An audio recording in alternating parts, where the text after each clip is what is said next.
Imagine a world where rockets aren't disposable fireworks, but reusable treasures that keep blasting off and landing like pro athletes.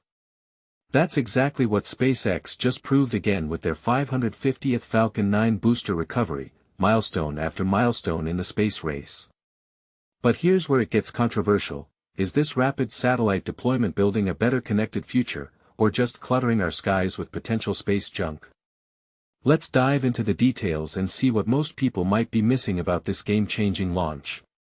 Just shy of a full decade since SpaceX first nailed a rocket stage landing back in 2015, the company achieved a remarkable feat today, December 14, by retrieving their 550th Falcon 9 booster. This particular launch kicked off from Space Launch Complex 4 East at Vandenberg Space Force Base in California, with liftoff occurring at 12:49 a.m. Eastern Standard Time, which translates to 5:49 GMT or 9:49 p.m. Pacific Standard Time locally on December 13. The mission's primary goal was to deploy 27 Starlink satellites into orbit, expanding the global network that's revolutionizing internet access. For those new to this, Starlink is SpaceX's ambitious project to create a constellation of thousands of small satellites that beam high-speed broadband internet down to Earth. Think of it as a wireless internet system from space, perfect for remote areas where traditional cable or fiber just can't reach.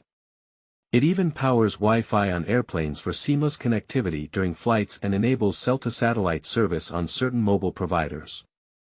This launch added another batch, known as Group 15 to 12, bringing the total active Starlink satellites to over 9,300 out of more than 10,000 deployed since the program's start in 2019. Imagine how this could bridge the digital divide, giving farmers in rural areas the same online tools as city dwellers, or letting students in underserved communities access educational resources without buffering woes.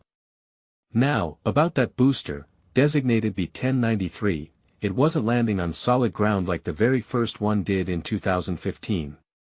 Instead, it ignited one of its 9 powerful Merlin engines and extended its 4 landing legs to gently touch down on the autonomous drone ship, Of Course I Still Love You, floating in the Pacific Ocean. This was the stage's 9th round trip to space and back, showcasing SpaceX's pioneering reusable rocket technology.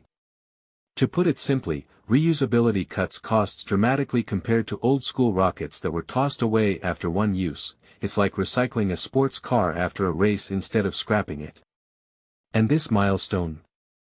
It marks SpaceX's 162nd Falcon 9 mission of the year and their 580th overall launch.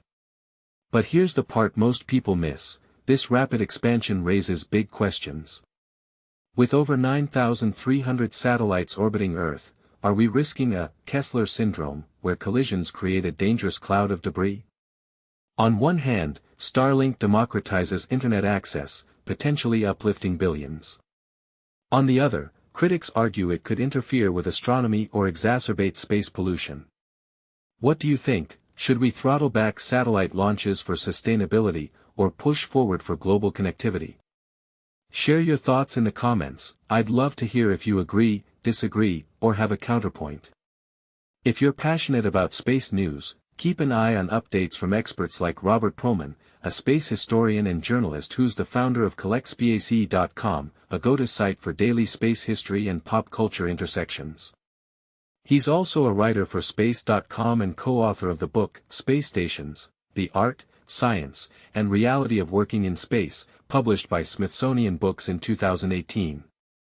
Proman's accolades include induction into the U.S. Space Camp Hall of Fame in 2009, the American Astronautical Society's Ordway Award in 2021 for sustained excellence in spaceflight history, and the National Space Club Florida Committee's Qualcomm News and Communications Award in 2023 for his storytelling prowess on the Space Coast and beyond.